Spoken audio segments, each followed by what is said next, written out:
This is the 8th and last year of activity of the V8 engine. Therefore, there are no regulation changes. How did you work on the F138 engine unit? As most of you know, we are not allowed to make direct modification to the engine to improve performance. So we worked mainly on improving our reliability. Thanks to the analysis we have done during winter tests, disassembling all the engine we used during 2012. This brought us to an improvement on reliability and also a reduction of costs. But it has to be said also that in F138, the engine has been modified, especially in all the connection part between engine and chassis, engine and gearbox. This to make the engine better as a car component. Concerning performance, we mostly focus on fuel development, and this also thanks to the technical activity we are doing together with our partner Shell.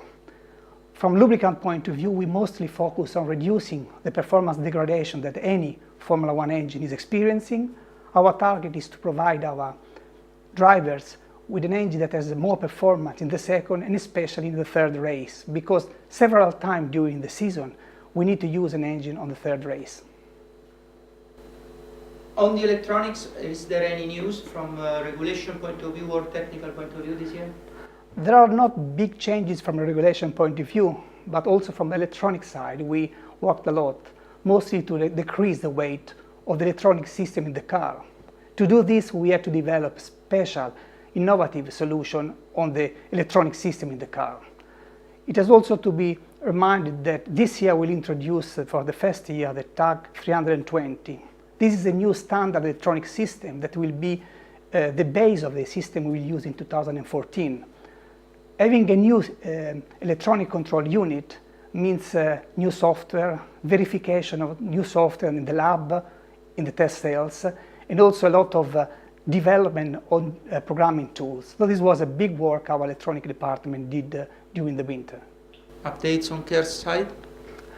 On the care side, we have not big evolution. We are still convinced that the solution we adopted since 2009 is the best for the Formula One.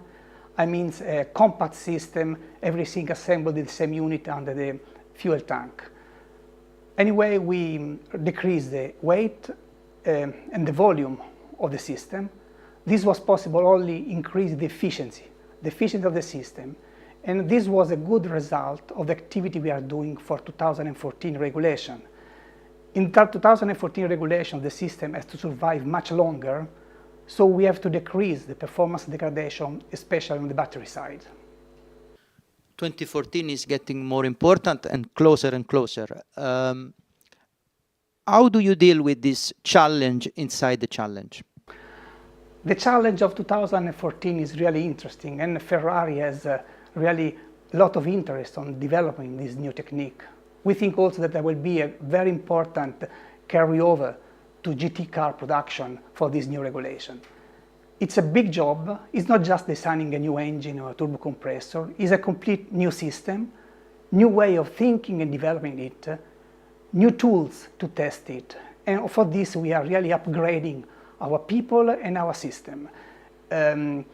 It's difficult since now we verified ideas, hypotheses we put in place some months ago, but now we are ready to finalize the design of the system that should drive our car next year.